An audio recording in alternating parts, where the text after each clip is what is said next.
you guys? Hello. Welcome back to the channel. Happy Sacred Sunday. Welcome back, you guys. Welcome those who are tuning in for the very first time. Thank you all for joining me today. Today's conversation is going to be a little bit softer, a little bit more grounded, and honestly, I'm be a little personal with you guys today. I wanted to come to you guys and talk to you guys about something that was really heavy on my spirit lately, and what I think the importance of allowing God to reset your spirit. Not because your life is falling apart, not because you failed, not because you have to start over from scratch. Nothing that dramatic. But because sometimes after a difficult season, or even after overcoming something, your mind and your spirit and your heart sometimes still carry the weight of what you went through.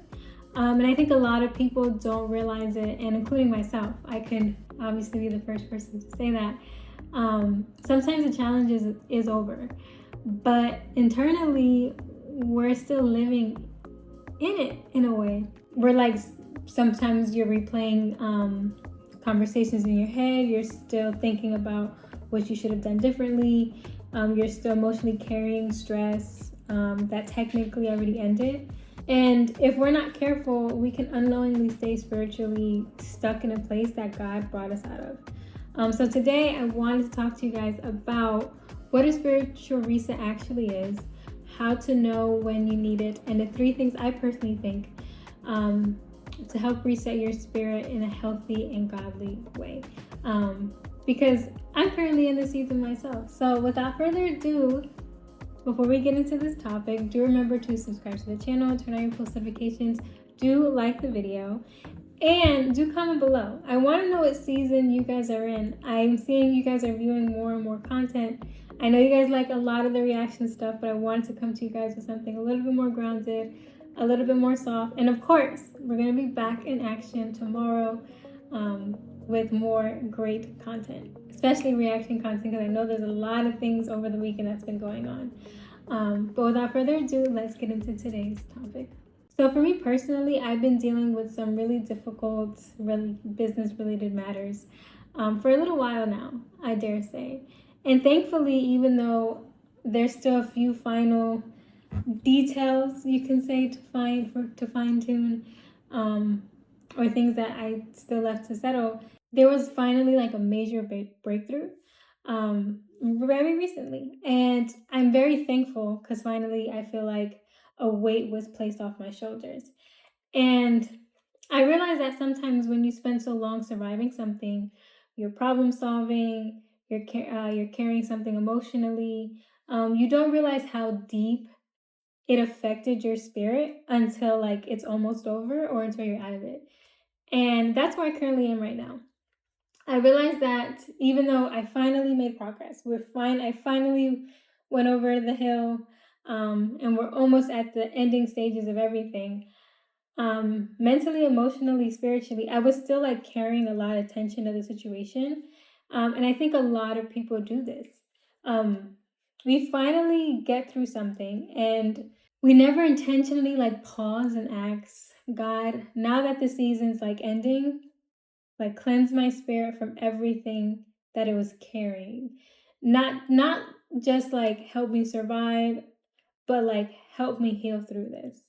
Because there's a difference. So I wanted to go over 3 tips with you guys that I personally think is going to be very helpful, and I'm personally doing to help me reset now that this part of my life is ending and a new one is coming. So starting with tip number 1, know when it's time to reset. I think one of the biggest misconceptions out there, that people have about resetting is that they think that it automatically means like you ruined your life, you failed, you hit rock bottom, or you're like starting over completely from square one. And I don't agree with that. I completely disagree. I think resets are healthy. I think sometimes you should reset after overcoming something difficult, before entering a new season of your life, during a challenge, or even after you realize you've been emotionally carrying something for too long. A reset is not like punishment. And it's not admitting failure. A reset is just being intentional about your healing. It's saying, God, I don't want to carry the weight into this next chapter of my life. And I think that it can look like prayer, fasting, journaling, spending quiet time with God, disconnecting from noise, or simply just giving yourself permission to like breathe again. Sometimes we don't need a complete like reinvention. Like we don't need to like think that I need to just throw everything away, restart my whole entire, restart everything. Sometimes you just need peace. And what that looks like is going to be different from everyone. So I think it's important for you to kind of do the work in prayer with journaling or with doing whatever is a good practice for you that helps you feel grounded and at peace. And especially something that helps you feel grounded and at peace for not just the short term, but the long term. And for me, praying, journaling, fasting, spending quiet time, going out in nature, taking walks, those are things that personally help me reset. So tip 2, moving on to tip number 2, declutter what no longer belongs in your spirit. The second thing I think is really important during a reset is to declutter.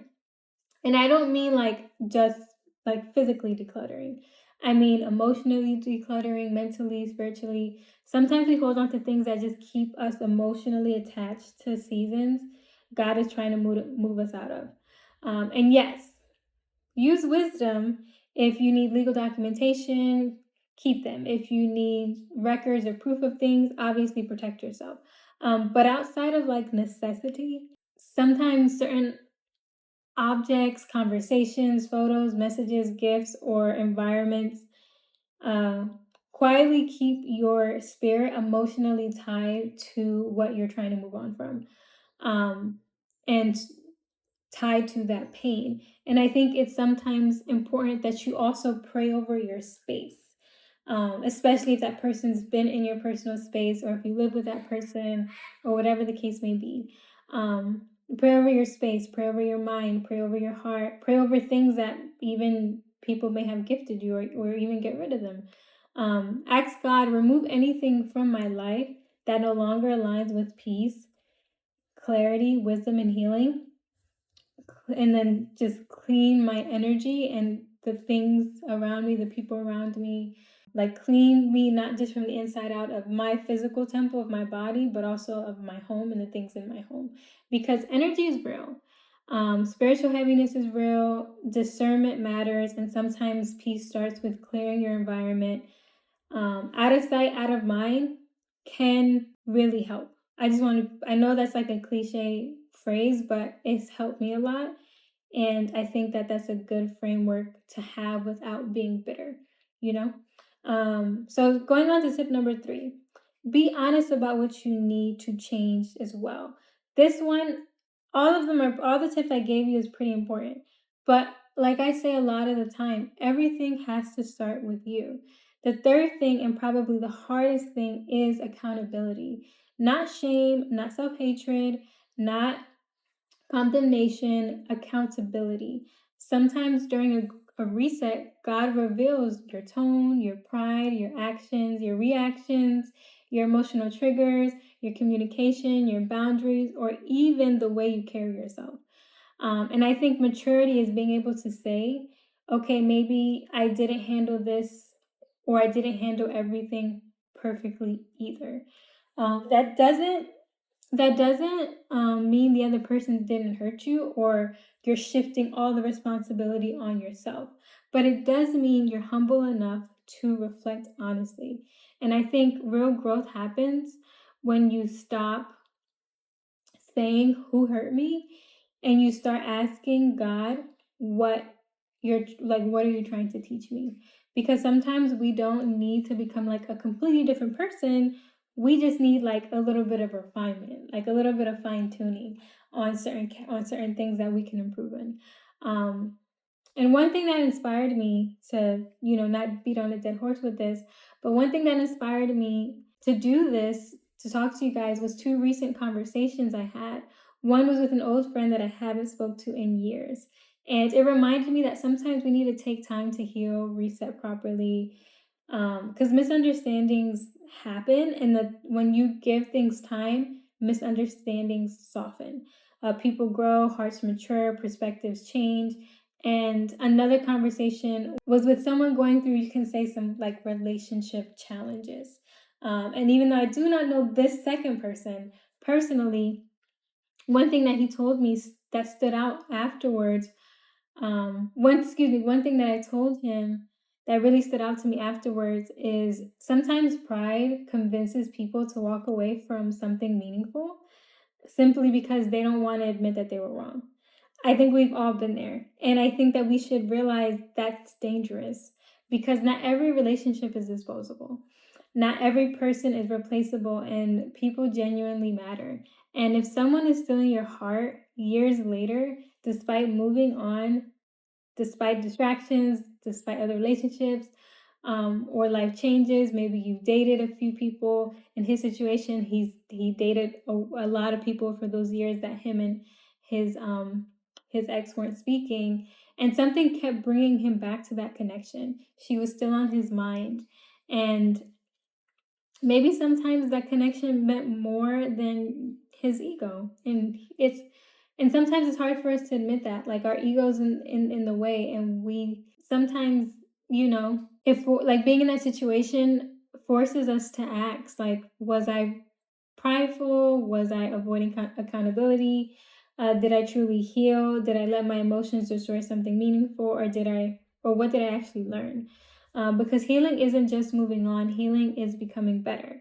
And without saying too much of his personal business out there, I think that, sometimes we get in our own way.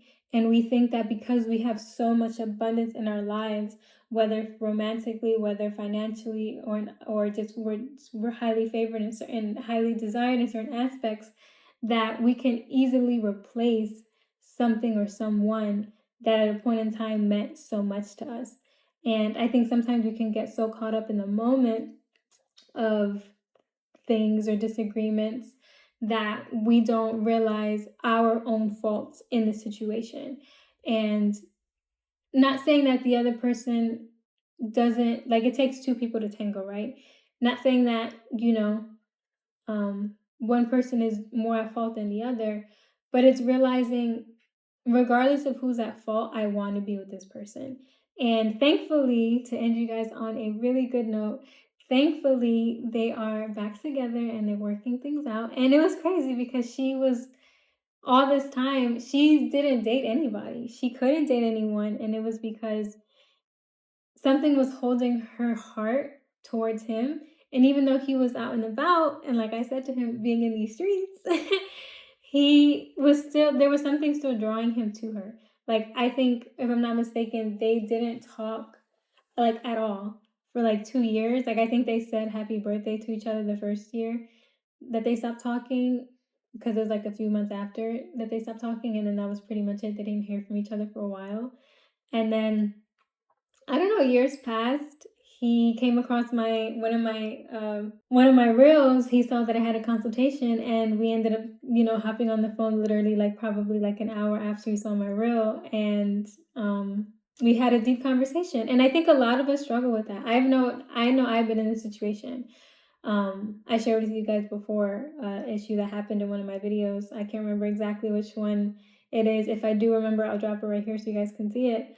But sometimes it happens. Emotions get the best of us, and things tend to happen. But sometimes, like I said, I think it's important for us to take that space to get perspective, because you can miss out on the love of your life as a woman or as a man because you're too stubborn, or because you're letting your ego drive you instead of letting what should have drove you in the first place to fix things sooner drive you, which is love, care, and devotion. So overall, I just wanted today's Sacred Sunday to be grounding, soft, reflective, intentional. I think we live in a world that constantly tells people move faster, forget people, level up, don't look back, protect your ego. If that person's disposable, you can replace them. But sometimes God asks us to slow down, to reflect, to cleanse out our spirit, to take accountability, to forgive, to release, and to move forward. lighter than before, not bitter, not hardened, not angry, but wiser. Because sometimes you are the problem. And it's hard to admit that. And sometimes you may not be the problem, the person may not be the problem. It's just literally the circumstance or that specific situation. So don't let a good thing die just because you're too stubborn and you're getting in your and you're gonna allow yourself to get in your own way. So if you've been feeling emotionally heavy lately, mentally cluttered, spiritually exhausted, or like you're carrying a season that technically is already ended, maybe this is your sign to reset. Not because you failed, but because God may be preparing your spirit for what's next. I love you guys deeply. Do comment below, what does a spiritual reset look like to you? I'm curious to know. I wanted to thank you guys because we finally reached 200 subscribers. And even though we're moving the needle little by little, I want to share with you guys more grounding and heartfelt content that will really help you guys push along in life, not just move forward in a progressive way, in a way that's successful, but in a way that will ground you and will in a healthy grounding way that will stick with you for the rest of your life, so you can be not just a successful person, you can be an honorable person, and you can actually contribute to society positively. But that's all I have for today, guys. So remember that we drop content every Sunday, Monday, Wednesday, and Friday. So do remember to subscribe to the channel, and I'll see you guys in my next video. So bye.